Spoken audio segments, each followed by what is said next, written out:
Ladies and gentlemen, boys and girls, this is Real Honesty without John Ritland. He is stuck at work. I am the Durbinator. Hello. And, well,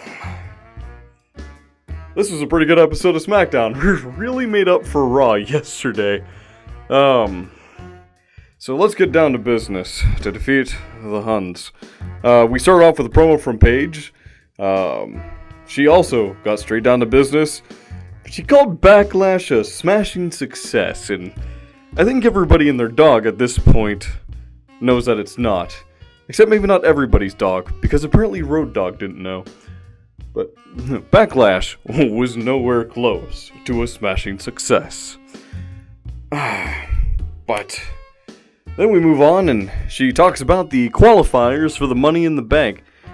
And the first Money in the Bank qualifying match is Jeff Hardy, who was looking a bit haggard getting to the ring. He looked a little worn down. And then after that, and after he got into the ring, it was The Miz. And when he got out, crowd launched a huge "Awesome!" chant. And then the crowd got muted a little bit. They did a recap of him when he won Money in the Bank, and of course they had to go with the Angry Miz girl. Cut back during the recap. This was a fantastic match between the two of them, with reversals from both and great heel tactics from the Miz. There was a brutal drop on the apron, commercial breaks there were commercial breaks in the middle of the match, which still kind of drives me insane. And not like commercial breaks where it cuts to commercial, but where the action gets moved to the corner, and then you have a commercial, like, over here, or somewhere it shouldn't be. I have to say, Miz has been part of some of my favorite matches this year, which is, if you were to tell 2006, Chris, yeah, Miz has got to be one of your favorite wrestlers, I'd be like, what the fuck is wrong with you? Alas. There were some great moments that were happening during that commercial break, which was still infuriating. Their chokehold submission attempts. Most of Miz's offense in this match occurred during that commercial break. Just to get back from commercial, when Jeff Hardy was starting to turn things around, Miz kicked out of everything that Hardy could throw at him, even kicking out of Whisper in the Wind, kicking out of the Sunset Flip Powerbomb, and after the kick out, "This is awesome" chants. And then the unbelievable happened, something I didn't picture WWE ever doing. Miz kicked out of the Swanton Bomb. And he reversed it into a pin and won. The Miz won against Jeff Hardy. And this wasn't the first unexpected victory tonight. Then we come back to some promos with Sheamus and Cesaro in the back. They get flapjacked. Apparently all the ring gear was replaced with pancakes. Cesaro said he's going to be challenging Xavier Woods later tonight. And then we had a Backlash recap interview with Shinsuke Nakamura, talking about still how he no speak English, and so on and so forth. There was a Backlash recap reminding us that of the Carmella versus Charlotte match, because that's what we need. But if that wasn't enough for you, not once did they remind us, but twice, because right afterwards was a promo from Carmella, repeatedly saying, "I beat Charlotte Flair." There's a vignette over Sanity. Sorry, I'm kind of going all over the place with these promos, much like wrestling. During the commercial breaks, there was actually a CarMax ad with Tyler Breeze and Fandango in it, which was kind of entertaining. We got a promo from Ty Dillinger, a promo from Naomi, noticing a bit of a pattern here. And then we had a match between Charlotte and the Iconics. And when the Iconics started cutting their promos, I'm sorry, my eyes glazed over and I stopped paying attention. I don't mean to sound rude, but I couldn't maintain focus when they were talking. I have no idea why. We had Payton Royce versus Charlotte. It was an average match with a few good spots, like Payton Royce holding Charlotte while she was caught up in the ropes, like just up on her back. That's impressive. Charlotte goes over the top rope, hits Billie Kay and gets attacked by Payton Royce. Kicks out of a pin after getting dragged in and nearly ends when Billie Kay pulls Charlotte back in a neckbreaker over the rope, and Charlotte gets kicked by Payton Royce. The match ends with a figure eight, though, and Payton Royce taps out quickly. The Iconics did absolutely nothing after that except get away from the ring, which seems a little weird, you know. Billie Kay could have hopped in and started attacking, but alright. We had Cesaro versus Xavier Woods, as mentioned previously on Lost. It was a good match with some good spots, some funny moments happening during the side commercials, like Sheamus getting a selfie with Xavier Woods when he got knocked down by Cesaro. Again, these side commercials are kind of annoying. I mean, how would you like it if that, during a conversation, everything suddenly got muted?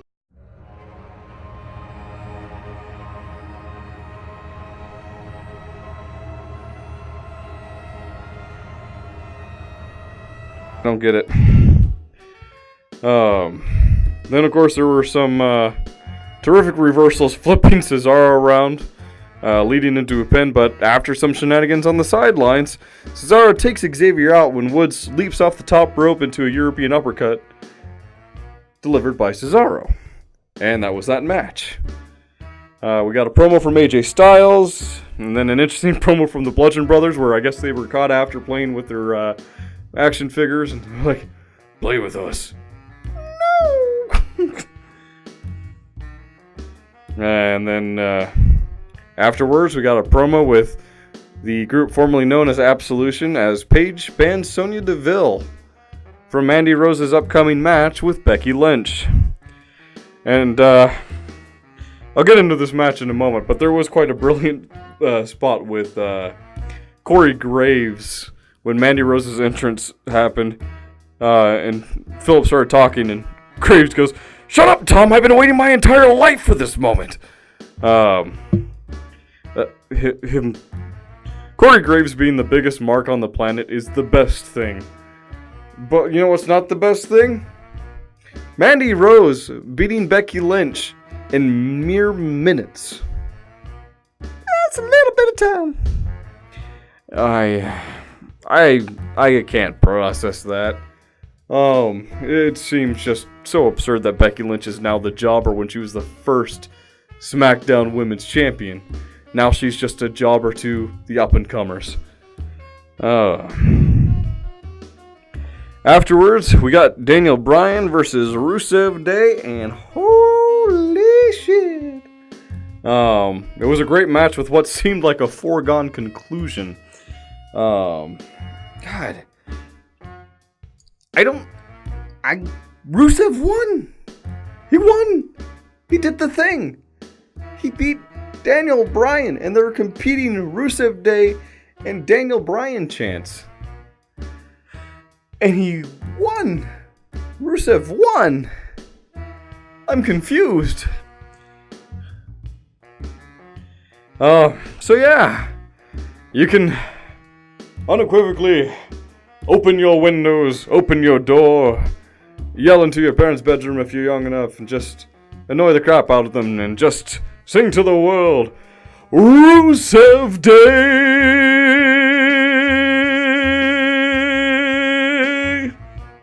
Or don't, I don't know. Depends on if you can hold that. And now, moving on to 205 Live.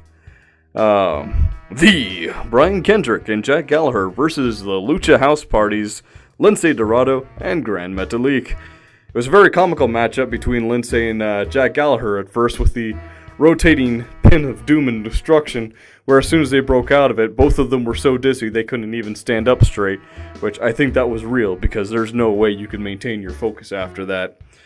All in all, it was a good matchup of grapples and groundwork with aerial moves and assaults from the top rope. Lince Dorado gets the pin. Tony Nese versus Jabro Job McJobberson, otherwise known as Keith Clayball, I think his name was. It was a match against a jobber, and there's not much home to write about. And then we get to the main event, and it was Ali versus Buddy Murphy. These two went at it for 20 minutes. It's very difficult to pull off 10 minutes, 15 minutes of, non-stop wrestling. It is absurdly difficult for cruiserweights to pull off the moves that they're pulling off for 20 minutes. And they did the thing. They did that thing. That is what they did. The thing. And it was a terrific match. Now, if I have to say, even though I gotta admire how long this went, I also think that it went too long. But you know what? I'll push that aside. This was a fantastic match, and if you're not a fan of 205 Live, I don't know what's wrong with you at this point. Maybe you don't like the flippy shit. I love the flippy shit.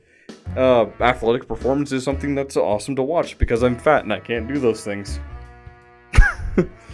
But hey, so grades, get to them. This SmackDown, I'm gonna go ahead and give it a B. It was pretty solid. There were some confusing spots like Mandy Rose pinning Becky Lynch in mere minutes, but one sore spot does not a bad show make. Unless it's Jinder winning the WWE Championship, but you gotta move on from that at some point. And then from there, you have 205 Live. 205 Live, I'm gonna give it a minus, because that was some fantastic shit that they put on. So, that's my thoughts on the matter. If you agree with what I say, hit the like button, hit the dislike button. If you don't, hit subscribe, and comment. Let me know what you thought of it. So yeah, that has been SmackDown Baltimore. And this has been Real Honesty without Jonn Ritland. I am not Jonn Ritland. I am the Durbinator. Hello. And you all have a great night.